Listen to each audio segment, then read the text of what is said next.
What's up, guys? I haven't recorded in a minute, but I figured time is perfect for me to start recording these videos in a way that I deem acceptable. Let me put the emergency brake on because we're about to go fast. But today I kind of wrote a little bit. I wrote some of this down. So if I'm looking down and I'm trying to read it, I'm also trying to look at the camera because I really want to look at myself like a pure narcissist. But I got to focus on y'all because that's what's right. But it feels so good to focus on myself. Anyways, as you can see from the title, this video is all about heaven and hell. So let's just get right into it. So basically, how do you attain that, right? Like how do you get a heaven? Like how do you attain a hell, right? And my thing is these are all mind states. These are all, like, think of us, we're collectively, right? We're the human race, right?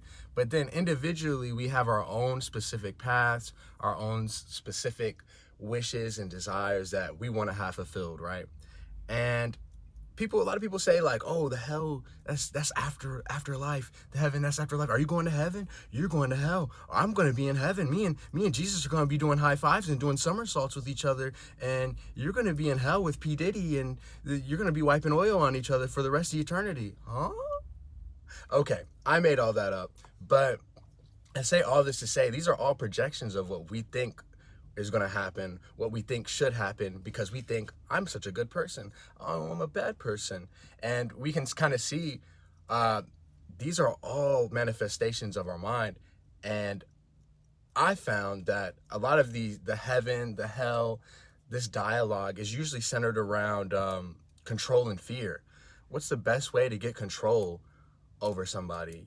Have them fear the repercussions of something. The best way to get people to act in a way that you want is to tell them that if you do X, Y, and Z, you'll be eternally damned forever. For 10 years? No, forever. And so, especially growing up in like a Judeo-Christian, I guess, organized religion, you kind of see this dialogue. And I personally, I do find it harmful. Other people might not, but I find it harmful to some people because it basically, instead of having all the power and moral compass internal from your heart, we veto that power and we actually outsource it to something else. And I'm not saying that, like, these holy books and that preachers don't know what they're talking about, or that's not at all what I'm saying. But what I'm saying is just watch what you consume, because what you consume creates your hell and creates your heaven. Why should, imagine this, like, imagine, people say, there's an Albert Einstein quote about how a fish, if we judge a fish on its ability to climb a tree, we're going to say it's stupid, right? And if we judge a sloth on its ability of swimming, we're going to say it's stupid as well. They're in completely different worlds, you know? So to judge them is to be completely unfair. And think about yourself. Are you being unfair to yourself? Do you have expectations that are given to you from other people which create this hell realm for you? Do you feel like you can't do this one particular thing because someone says you shouldn't do it? Someone says that's not the right thing. Someone says you'll never achieve it. Now, what happens when you allow that to come into your mind? You begin to water that. What you pay attention to grows, and it'll pay you back tenfold. So if you believe what everybody is saying about, oh, you shouldn't do this, trying to get validation from them. Oh, I'm doing the right thing, right? I'm not doing what I really want, but you said this is a good thing and it'll take me on the right path, right? Right? Well, the path to hell is led with good intentions. So what do you think is happening when you completely neglect yourself over time? Your inner child, your heart, I'm sorry, the bass is really getting me, but inside, you're neglecting that and you're not allowing that to blossom. You're going to find that starts to close up, and it's going to be harder and harder for you to reconnect to yourself because you find connection from the outside, because you believe that I got to do this so that I could go to heaven, or I got to do this so I could run away from hell. When reality, the present moment is the only thing in existence right now. So these imaginative places that we create are really just tormenting us. Even the heaven, even the yearning for the heaven. I'll abstain from this. I'll do this. And I'm not saying abstaining from certain things is a bad thing, but I'm saying if you're doing it from the intention that isn't really pure, you're doing it from an intention that was planted in your head, that I have to be this way because X, Y, and Z.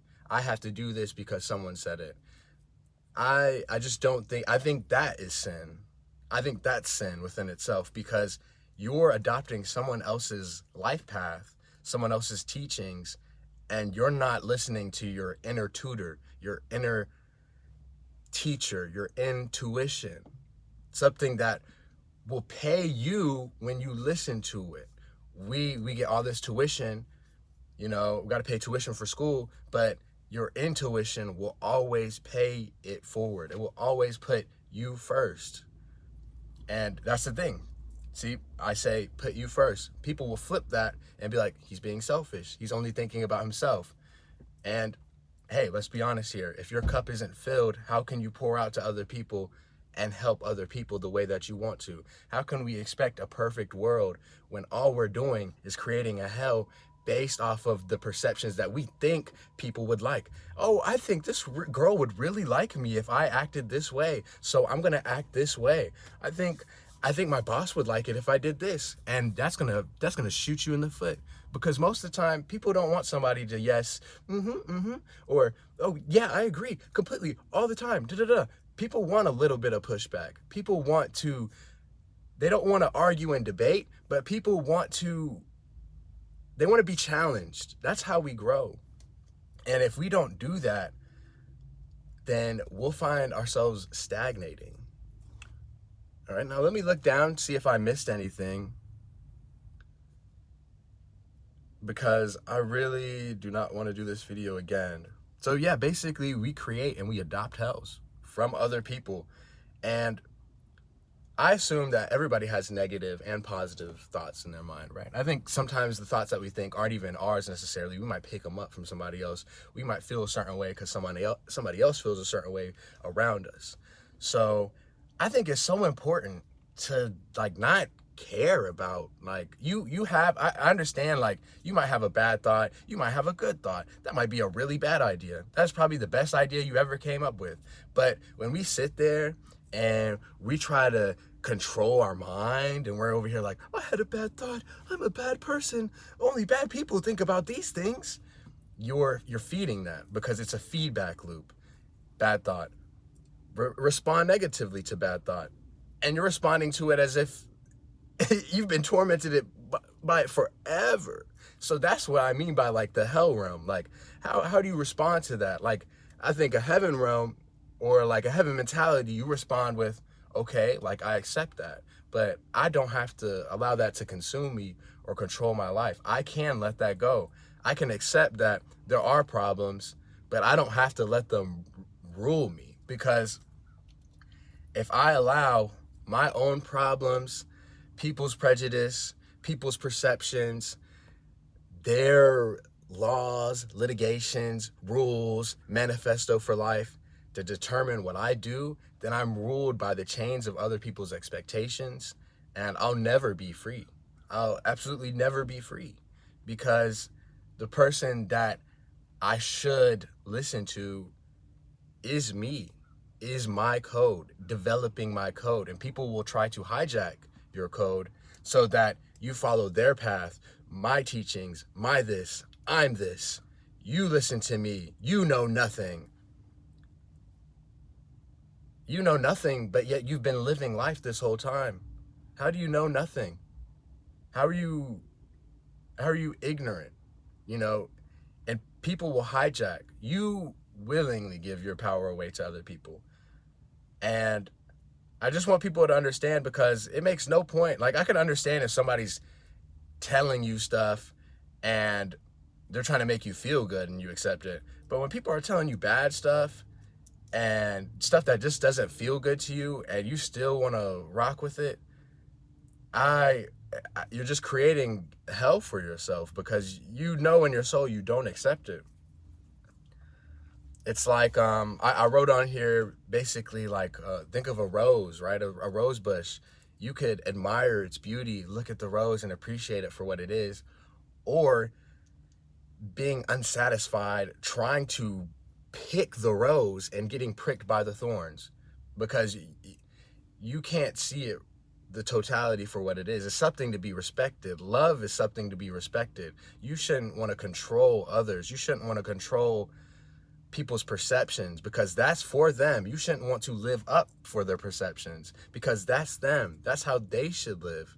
Is that even how they should live? Or is that something they heard from someone else who heard something from someone else who read this book from this guy who lived in a cave somewhere, or who knows? And I think it's good just to drop all that. Mind you, I'm not saying that there isn't good things in these books. There isn't good things that people say, but I'm saying that you got to develop your own code because if you're trying to live life according to someone's plan, you're doomed.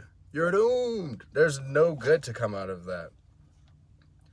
And I think, honestly, that's why gratitude is so important, because if you want to find the bad, you can find the bad. It could be major, it could be health complications, or it could be minor. It could be somebody looked at me the wrong way. I saw somebody at the store and they were so loud. They were so annoying. Somebody said something about me and, oh my gosh, why does everybody do this to me?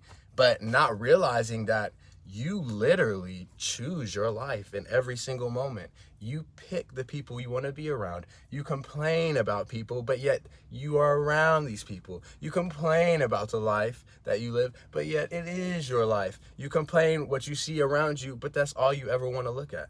That's why I think gratitude will change your attitude, stop you from plateauing, and take you to a new altitude. It'll take you higher, because if I can say, wow, like, I'm really grateful I have a family that takes care of me. I'm really grateful I have a family who loves me. I'm grateful that I have food to eat. I'm grateful I have shelter. I'm grateful that I'm making this video. I'm grateful I have people to talk to. I'm grateful I have a phone to even make this video. Wow, life is actually pretty freaking awesome. But if I were to flip that and focus on stuff that I know will bring me down, I'm just creating hell for myself, and I'm cutting myself at my knees because I can't move forward like that. So I think it's important. Create your own Garden of Eden in your mind. Be grateful for things. Develop that dream and that visualize the life you want to live, and allow that to kind of like guide you, you know, like you're a missile. You see what you want, and then you feel it, you imagine it, you have all this passion about it, you're amped up, ready to go for it. And you just take the steps towards that. It's easy. But the problem is like discipline and consistency. Those are the big key things. Discipline and consistency. Always, always, always. Nature is disciplined and consistent. A tree will always grow. A tree won't try to be anything else. A tree will grow through a rock. If you've seen it before, like, they will crumble rocks just to be able to structure their roots and move. I'm telling you, nature, there's a lot of things we could learn from that. And speaking of nature, develop that Garden of Eden. Don't let people's expectations and what they think infiltrate your mind, because that'll become a weed.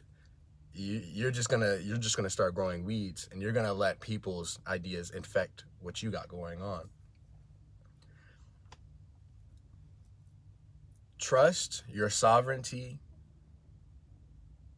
Develop your own code that is uniquely tied to you and your path, and you'll find that life starts to lay itself out better for you. Not because you're fearing where you gotta go or you gotta do this to get there, but necessarily living according to your own purpose, because people will give you a purpose if you don't have one. That's the whole idea about these corporations. These corporations make these bosses or whatever, they have a dream. They dream about this corporation and this business, and then people who don't have dreams, they end up working under them.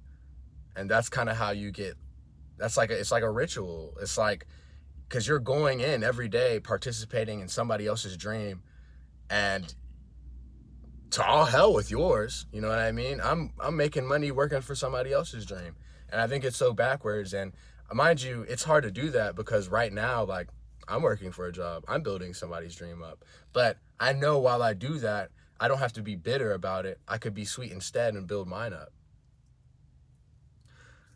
So with all that being said, I think you should really tap in, find what you want, think about memento mori. Like, if you were on your deathbed, what are some of the things you would say you would want to do more of?